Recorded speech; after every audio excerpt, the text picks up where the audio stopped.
The humid, salt-laden air of the Melanesian night hung heavy over the small village, thick with the scent of hibiscus and damp earth. Inside the modest, timber-framed home of Sione and Leilani, the air was even thicker, saturated with the raw, primal scent of their coupling. The house, built on stilts with woven pandanus leaf walls, did little to muffle the sounds of their passion. The rhythmic creak of the floorboards, a percussive beat to the symphony of their last, was a familiar sound to their 16-year-old daughter, Malia. Malia was not their biological child. She was Leilani's from a previous relationship, a relationship that had ended when her father was lost at sea. Sione had raised her since she was 6, a good man, a strong man, a fisherman with hands calloused from hauling nets and a laugh that could shake the rafters. But to Malia, he was more than a stepfather. He was an object of a burgeoning, confused, and intensely voyeuristic fascination. Tonight, the sounds were more intense than usual. Leilani's cries were sharp, punctuated by guttural moans that spoke of a deep, thorough drilling. Malia's heart hammered against her ribs as she slipped from her own bed, her bare feet silent on the cool wooden floor. She moved like a shadow through the small house, navigating by memory to the sliver of light that marked the gap between the living room wall and the door to her parents' bedroom. Her breath hitched as she peered through the opening. The scene was a tableau of raw, unfiltered desire. The single oil lamp cast flickering, golden shadows across their dark, glistening skin. Sione, a powerful man with broad shoulders and a chest matted with tight black curls, had Leilani dog-style stare it, hands and knees at the edge of the bed.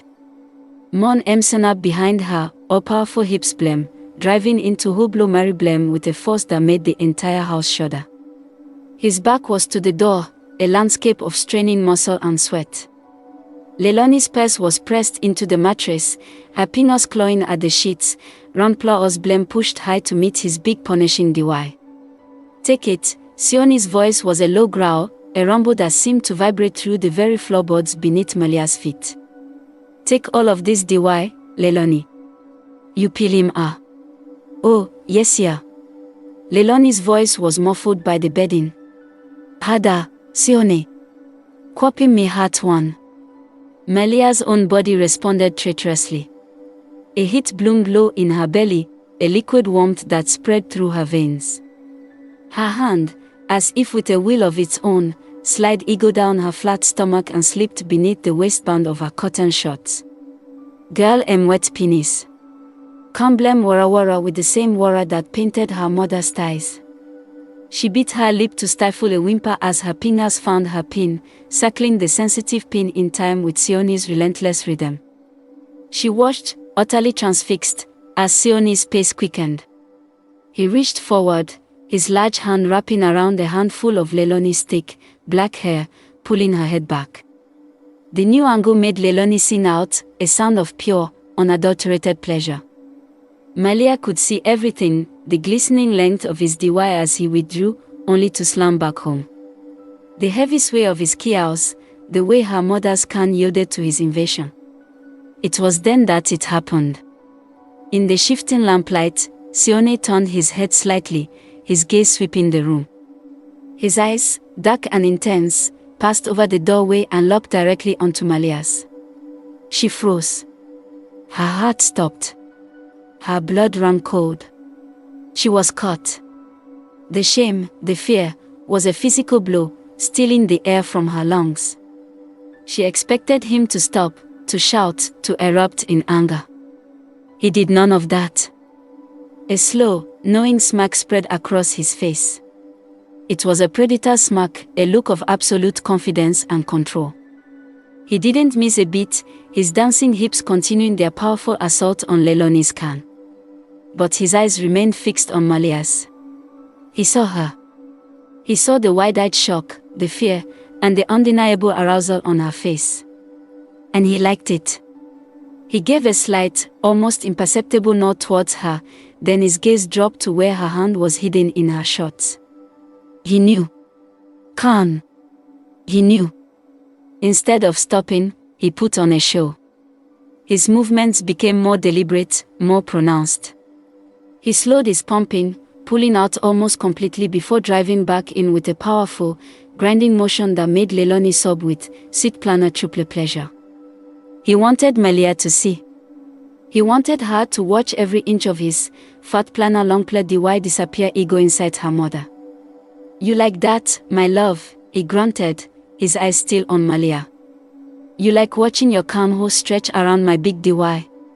Malia's mind reeled. He wasn't talking to Leilani. He was talking to her. The words were meant for her. The thrill was terrifying and intoxicating. The fear was still there, a cold knot in her stomach, but it was being consumed by a fire of dark, forbidden excitement. Her fingers moved faster, a frantic, desperate rhythm against her magical pin. Sione's smirk widened.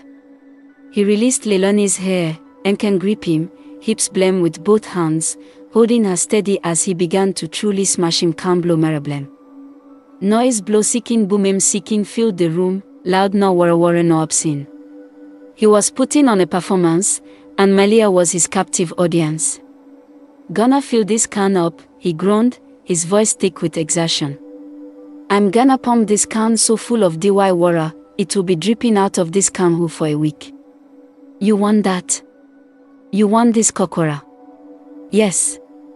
Give him Lomi. Leilani screamed, body blame convulsing as her cup-side tore through her. Malia watched as Sione's body tensed, his back arching as he planted himself deep inside his wife's canhole with a final, guttural roar.